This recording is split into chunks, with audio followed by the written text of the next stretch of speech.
শিশু। ভ্রূণের বিকাশকালের নিষিক্তকরণ ও বিভাজনের ফলে বেশ কিছু অস্বাভাবিক গঠনের সৃষ্টি হয়, যেমন XXY অথবা XYY। এর ফলে বিভিন্ন গঠনের হিজড়া শিশুর জন্ম হয়। কমন জেন্ডারের ক্ষেত্রে দেখা গেছে যে কোনোভাবে হলো সেই জিনগুলো তখন প্রপারলি কাজ করতে পারছে না, মিনস সেখানে জেনেটিক ডিসঅর্ডার ঘটে। বৈশিষ্ট্যগত দিক দিয়ে হিজড়ারা 3 ভাগে বিভক্ত। শারীরিকভাবে পুরুষ কিন্তু মানসিকভাবে নারীদের বলা হয় অকুয়া। শারীরিকভাবে নারী কিন্তু মানসিকভাবে পুরুষ এমন হিজড়াদের নাম জেনানা। আর মানুষের হাতে সৃষ্ট বা ক্যাস্ট্রেট পুরুষদের বলা হয় জিন্নি। আমাদের সমাজে হিজড়াদের তেমন একটা ভালো অবস্থান নেই। আবারও শাহনাজদের কাছে ফিরলাম আমরা। চট্টগ্রামে শাহনাজের দল টাকা তুলতে তুলতে হাজির এক দোকানে, কিন্তু টাকা নিয়ে বাকবিতণ্ডা শুরু হলো। আমাকে তোমার দোকানে রেখে দাও, তুমি আমার দোকানে রেখে দাও, তোমাকে আমি কাজ করব, তোমার দোকানে লোহা ভাঙবো, যা করবো তাই করতে বলবো, আমি করব, রাখবো আমাকে। হ্যাঁ, হিজড়াদেরকে কে কাজ দেবে, কোন ব্যক্তি নাকি সরকার, তা নিয়ে দীর্ঘদিন ধরে বিতর্ক চলতে পারে, কিন্তু ইতিহাস বলছে মুঘল সম্রাটদের কাছে বিশ্বস্ত ভৃত্য হিসেবেই পরিচিত ছিল হিজড়ারা। ছেলে আর মেয়ের মাঝামাঝি সত্তা হওয়ার কারণে নারী এবং পুরুষ উভয় মহলে অবাধ যাতায়াত ছিল তাদের। আর এ কারণেই মুঘল সম্রাটদের হেরেমের নারীদের পাহারা দেয় এবং তাদের সন্তানদের দেখাশোনা করার দায়িত্ব পালন করত হিজড়ারা। সেই ইতিহাস থেকে বেরিয়ে এসে বাংলাদেশের সব হিজড়াই যে আতঙ্ক ছড়িয়ে অর্থ উপার্জন করে এমন কিন্তু নয়। রাজধানী শান্তিনগর এলাকা গীতিস জেন্টস পার্লারে 5 বছর ধরে কাজ করছে সুমন। এই সুমনকে দেখতে একজন পুরুষের মতো মনে হলেও আসলে সেও শাহনাজদের মতো একজন। এরা অন্য উশৃঙ্খলভাবে চলতে চায় ইচ্ছে করে, আবার কেউ কেউ মনে করে যে পড়ালেখা করে অনেক বড় হওয়ার চেষ্টা করে। এই পার্লারের মালিক গীতি বিল্লা।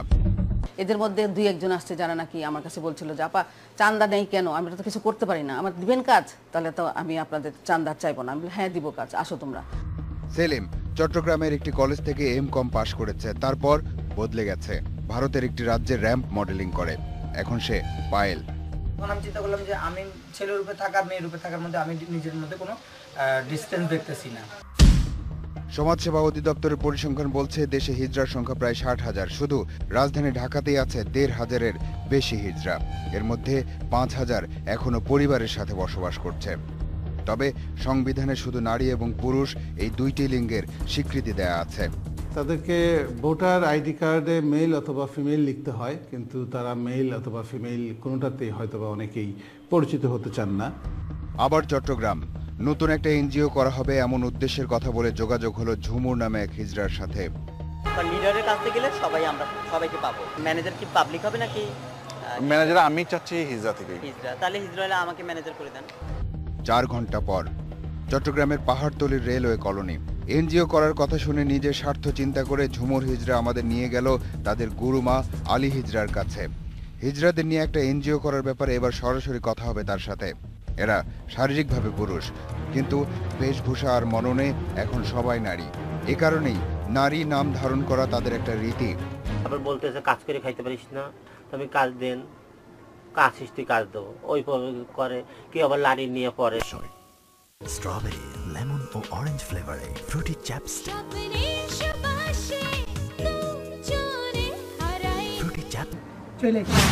পরিবার থেকে বিচ্ছিন্ন হয়ে যাওয়ার গল্প প্রায় সব হিজড়ারই একই রকম। এমন বিচ্ছিন্ন কেউ একটা হিজড়া দলে ঢুকলে তখন সেখানকার গুরুমা নতুন শিষ্যদের নানান রকম নিয়ম কানুন আর তালি বাজানোর মতো কর্মকাণ্ডের প্রশিক্ষণ দেয়। একটা সময় সেই গুরুমাই নতুন শিষ্যদের কাছে, পরিবার বিচ্ছিন্ন হিজড়াদের কাছে আপন মায়ের মতো হয়ে যায়। কিন্তু বাস্তবতা বলছে চিন্তা ভাবনা একটু দূরদর্শী হলে এমন সমস্যা শুরুতেই সমাধান করে ফেলা সম্ভব। নাটোরের কুমারখালী গ্রামের নদী, একসময় তার নাম ছিল বাবু। হাটে ঘাটে টাকা তোলে, নাচ গান করে। তবে পরিবার পরিজন ছেড়ে দূরে চলে যেতে হয়নি তাকে। জন্ম দিছি, রাখতে হবে। এই নদীর সাথেই থাকে আরো 30 জন হিজড়া। বাৎসরিক হিজড়া সম্মেলনও করে তারা। ওইখানে সম্মেলনে আপনাদের মূল কাজটা কি হয়? ওখানে যাই, আমরা নাচ গান করি, আমাদের দুটা কথাবার্তা শুনে। কোনো নতুন শিশুর জন্ম হলে এবং সে খবর হিজড়াদের কাছে গেলে তারপর কেমন আতঙ্কের ঘটনা ঘটে তা আপনারা কেউ হয়তো সামনে থেকে দেখেছেন, কেউ বা শুনেছেন। আবারও চট্টগ্রাম, সেখানকার হিজড়াদের শীর্ষ ব্যক্তি আলী গুরুর ঘরে এখনো অনেকেই। আমি ইন্ডিয়ার থেকে এমন বাচ্চা নাচানো, নাচ গান, হাত লড়বে, ফোন লড়বে, আয়ত লাগবে, এটা করবো নিজে নিজে একা একা করতে ইচ্ছা করে, কিন্তু সঙ্গী নিয়ে না, একা একা হাঁটতে করতে বেড়াতে দিলে। ঢাকা মেডিকেল কলেজ হাসপাতাল শিশু সার্জারি বিভাগের অধ্যাপক ডাক্তার আশরাফুল হকের কাছে চিকিৎসা নিতে এসেছে একটি পরিবার। এই বাবা মায়ের সাথে যে শিশুটি রয়েছে তার নাম স্বপ্নিল। এই শিশু ছেলে না মেয়ে তা এখনো নির্ধারণ হয়নি। চিকিৎসা শেষে হয়তো স্বপ্নিলের ভাগ্য নির্ধারিত হবে, সে ছেলে হবে নাকি মেয়ে। আপনারা চাচ্ছেন কি? আমরা ছেলে চাচ্ছি। এই বাচ্চাগুলো জন্মের পরপরই যদি আমাদের কাছে আসে তাহলে কিন্তু আমরা একটা সুস্থ স্বাভাবিক জীবনের আশ্বাস দিতে পারি। এমন হলে একটা ক্ষতি কিন্তু হয়ে যেত, কারণ হিজড়ার সংখ্যা বাড়তো না তখন, আর হিজড়ার সংখ্যা না বাড়লে মানুষের মধ্যে আতঙ্ক ছড়িয়ে অর্থ উপার্জনের ব্যবসায় কিছুটা হলেও ভাটা পড়তো। এই কারণেই হিজড়ার সংখ্যা বাড়ানোতে অনেকেরই উস্কানিও তো থাকতে পারে। মনে হচ্ছে আরো কিছু ভেজাল আছে। 4 মিনিট পরে ফিরছি। আপনারা যারা হিজড়াদের মুখোমুখি পড়লে আতঙ্কগ্রস্ত হয়ে পড়েন তাদের বলি, চট্টগ্রাম এবং সিলেটে তালাশ টিম তাদের সাথে কাজ করেছে এনজিও কর্মী পরিচয় দিয়ে। সাংবাদিক পরিচয়ে এ কাজ করা সম্ভব ছিল কিনা বলা মুশকিল। আসলে বাস্তব অবস্থাটা আগে এমন ছিল না। 1980 সালের দিকে ভারতীয় হিজড়ারা যখন এদেশে অনুপ্রবেশ করে তখন থেকেই অপরাধমূলক কর্মকাণ্ডে তাদের বিস্তৃতি ঘটতে থাকে। প্রথমত শারীরিক গঠন আর চালচলনের কারণে পরিবার থেকে বিচ্ছিন্ন হয়, তারপর অন্য মানুষের ভিন্ন দৃষ্টির কারণে তারা একসময় মান সম্মানকে পরোয়া করে না। এসব কারণে সবশেষে তারা যেসব কর্মকাণ্ড করে তা সাধারণ মানুষদের জন্য রীতিমতো অস্বস্তিকর এবং আতঙ্কেরও বটে। দেখা যাচ্ছে যে আমি টাকাটা উদ্ধার করতে পারি না, আমরা হিজড়াদেরকে বললাম যে তুমি আমার টাকাটা উদ্ধার করে দাও, তোমাকে আমরা একটা অংশ দিয়ে দিব। তখন দেখা গেল যে হিজড়াদের একটা দল তারা কারো বাড়িতে গিয়ে ড্রয়িং রুমে গিয়ে হইচই করলো, একটা ইজ্জত সম্মানের ভয়ে দেখা যাচ্ছে যে টাকা পয়সাটা তারা হয়তো দিয়ে দিচ্ছে, অথবা কোনো ঋণ পাচ্ছে কোনো ব্যাংক, দেখা গেল যে টাকাটা উদ্ধার করা যাচ্ছেই না, তখন দেখা যাচ্ছে যে সেক্ষেত্রে কোনো কোনো জায়গাতে আমরা শুনতে পাচ্ছি যে এদেরকে ব্যবহার করা হয়। ঢাকায় হিজড়াদের কমপক্ষে 10টি সিন্ডিকেট নানা রকম অপরাধমূলক কর্মকাণ্ডের সাথে জড়িত। এর মধ্যে শ্যামপুর, ডেমরা ও নারায়ণগঞ্জের ফতুল্লা নিয়ন্ত্রণ করে লায়লা হিজড়া, হামিদা হিজড়া নিয়ন্ত্রণ করে শ্যামলী, মোহাম্মদপুর আর মিরপুর এলাকা, ধামরাই ও সাভার নিয়ন্ত্রণ করে মনু হিজড়া, সায়দাবাদ ও মতিঝিল এলাকার নিয়ন্ত্রণে আছে আবুল হিজড়া, আর দীপালি হিজড়া নিয়ন্ত্রণ করে পুরান ঢাকা, উত্তরা এলাকা নিয়ন্ত্রণ করে নাজমা হিজড়া, ফার্মগেট, চন্দ্রিমা উদ্যান আর গুলশান এলাকা নিয়ন্ত্রণ করে হায়দার ও স্বপ্না হিজড়া। আর এসব সিন্ডিকেট আবার নিজেদের মধ্যে মুখোমুখি অবস্থানে দাঁড়িয়ে যায় কখনো কখনো। রাজধানীর ফকিরাপুল এলাকার সুইটি হিজড়া একটা সমস্যায় পড়ে গেছে, তার দলের কয়েকজনকে নিয়ে গেছে শাহজাহানপুরের ঝর্ণা হিজড়ার লোকজন। ফকিরাপুল বাজারে টাকা তোলাকে কেন্দ্র করে এই বিরোধপূর্ণ অবস্থা। আমার দলে ছিল ওরা টাকা পয়সা কালেকশন করতো আর কি, এখন নিয়ে গেছে ওদের এই ক্ষিপ্ত যে ফকিরাপুর বাজার আমাকে আমারটা ফিরিয়ে দাও। শুধু বাজারে টাকা তোলা নয়, তাদের এমন কর্মকাণ্ডের বিস্তৃতি অনেকেরই চিন্তার বাইরে। রাত যত বাড়তে থাকে আর কিছু কিছু হিজড়া তাদের ভিন্ন ধরনের কর্মকাণ্ড বাড়াতে থাকে। এরা নারী নাকি হিজড়া রাতের অন্ধকারে বোঝা মুশকিল, আর এই সুযোগটাই নেয় তারা। হিজড়াদের মধ্যে আসলেই নকলও আছে। এবার বাড্ডা এলাকার গুরু পিঙ্কি হিজড়ার বাড়িতে তালাশ টিম। তারা আবার আরেকটা নতুন একটা দল তৈরি করছে, তাদের এই 3টা ব্যক্তি, একটা হলো স্বপ্না, হায়দার, দীপালি।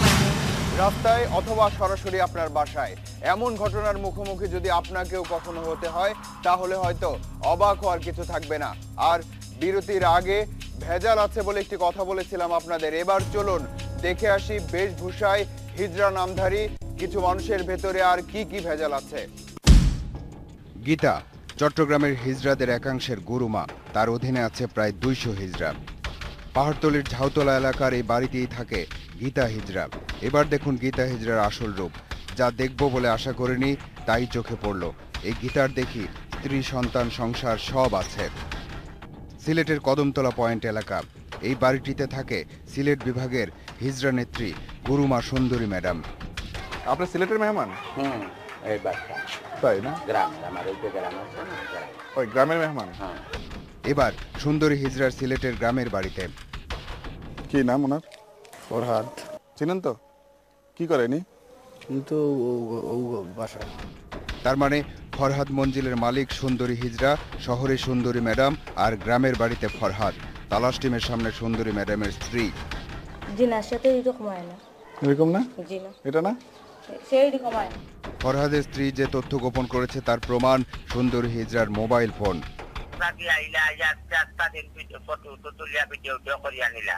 কোথায় কোথায়? আপনার ওয়াইফের সাথে কথা বলছে কেউ?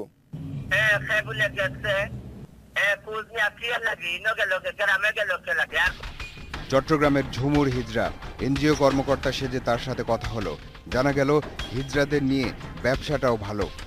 আপনি শুধু মাইক্রোফোনে মাইক দিয়ে একটু বলবেন যে কে কে চায়, দেখবেন ওই যে লাইন ধরে বলতে হবে না। ওখানে একটা কারখানা খুললে ওখানে একজনে পড়ে যাবে না, তাই ওই একজনের 10 জনকে জানাবে। 15 থেকে 20,000 টাকা খরচ হয়। এমন তথ্য শুনে আমি যতটাই অবাক হই না কেন, এই সম্প্রদায়ের মানুষদের মধ্যে এটা নতুন কিছু নয়। আমাদের অনুসন্ধানে এটা বেরিয়ে এসেছে যে এই হিজড়া সমাজের যোগদানের সময় অনেকে তাদের পুরুষাঙ্গ কেটে ফেলে, আবার জোর করে এমন ঘটনা ঘটানোর তথ্য এসেছে আমাদের কাছে। Sylhet railway station. দীপালি আর লিজা দুজনই হিজড়া যৌনকর্মী। আগে এরা একজন রিপন ছিল, আরেকজন ছিল দুলাল। 1 বছর ধরে সিবরাইছো? হ্যাঁ। মানে সিবরানোর পরে কি মানে সুবিধাটা কি হয়েছে? সুবিধা মোটামুটি একটু কষ্ট হইতে তো ডাক্তারের কাছে ফোন করছি, তারা বলছে যে বেশি না 10,000 কি 12,000 টাকা নিয়ে আসলে এটা আমি ঠিক করে দেবো। কোন হাসপাতাল এটা?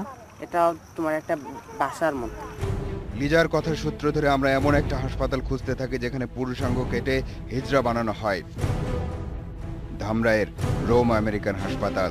চিকিৎসকের নাম গোলাম রহমান শাহজাহান। তিনি বড় বিশ্ববিদ্যালয়ের প্লাস্টিক সার্জারি বিভাগের সহকারী অধ্যাপক। এ পর্যন্ত 400 জনের অপারেশন করেছেন। বাংলাদেশে ছাড়াও কলকাতা থেকে পর্যন্ত এখানে এসে অপারেশন করে যায়।